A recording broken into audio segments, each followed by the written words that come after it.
keterangan para saksi yang sudah dipanggil apa yang mereka terangkan, kan begitu. Ya. Supaya apa?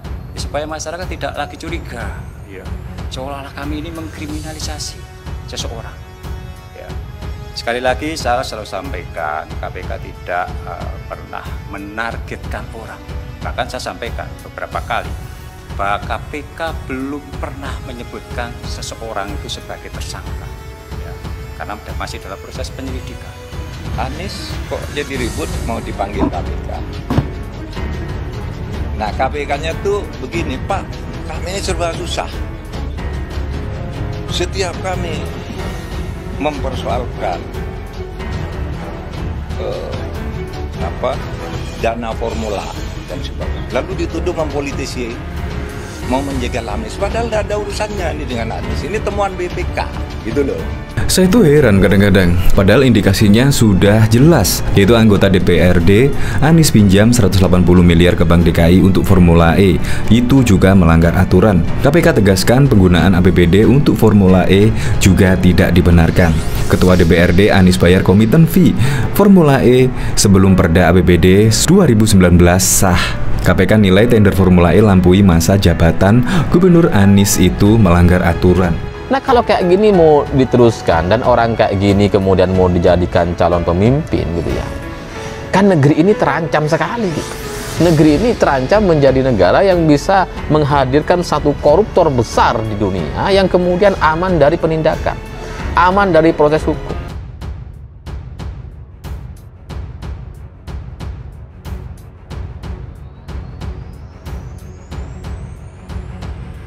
Sudah dipantau sejak lama, ternyata Anies bakalan jadi bidikan KPK. Ex-petinggi Komisi Pemberantasan Korupsi, Saud Situmarang, blak-blakan mengatakan dirinya sudah lama memantau gerak-gerik calon presiden usungan koalisi perubahan Anies Baswedan saat dirinya masih aktif di lembaga anti rasuah itu.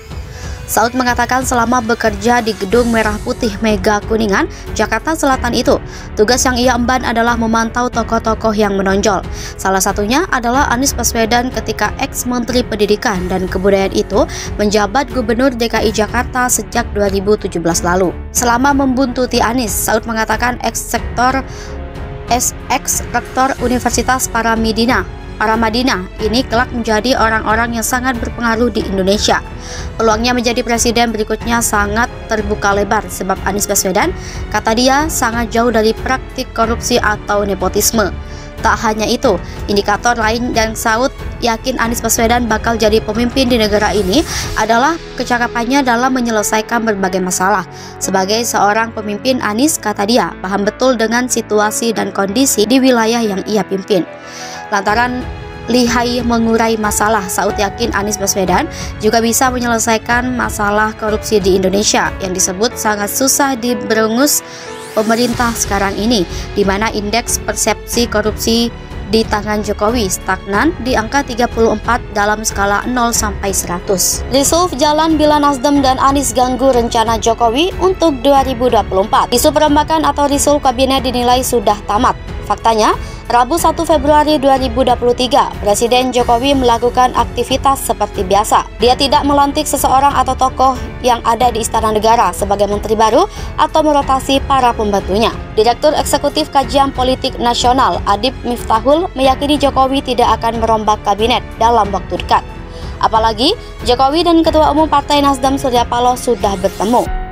Menurut Adib, isu risuf berhembus dari sejumlah parpol seiring dideklarasikannya Anies Baswedan maju sebagai calon presiden untuk Pilpres 2024 oleh Nasdem. Namun ternyata Jokowi bergeming. Ini mengartikan Jokowi tidak ingin melakukan risuf berdasarkan pertimbangan politis semata. Kendati ada menteri yang berasal dari parpol pendukung Anies.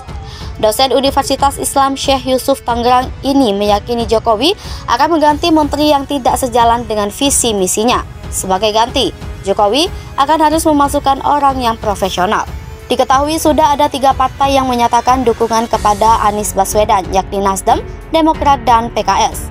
Kecuali Nasdem, 2 parpol lain dikelompokkan sebagai parpol oposisi pemerintah. Di periode kedua, Jokowi sudah 3 kali melakukan risuf.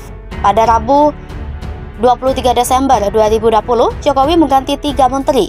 Menteri Kesehatan Terawan Agus Putranto diganti Budi Gunadi Sadikin, Tri Risma hari ini menggantikan Juliari Batubara sebagai Menteri Sosial, dan Yakut Khalil Kaumas menjadi Menteri Agama menggantikan Fahrul Razi. Rabu 28 April 2021, Jokowi kembali mengganti 2 menteri.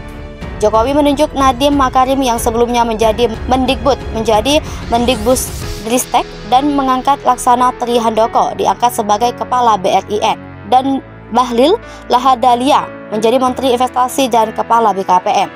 Pada Rabu 15 Juni 2022, Jokowi mengumumkan perubahan susunan kementeriannya. Ketum PAN Zulkifli Hasan menjadi Menteri Perdagangan, menggantikan Muhammad Lutfi. Haji Jahjanto menjadi Menteri Agraria dan Tata Ruang atau Kepala Badan Pertahanan Nasional, menggantikan Sofyan Jalil. Raja Juli Antoni menjadi Wakil Menteri Agraria dan Tata Ruang atau Wakil Kepala Badan Pertahanan Nasional, menggantikan Surya Chandra. John Wempi Wetipo menjadi Wakil Menteri Dalam Negeri dan Afrian Syahnur sebagai Wakil Menteri Ketenagakerjaan.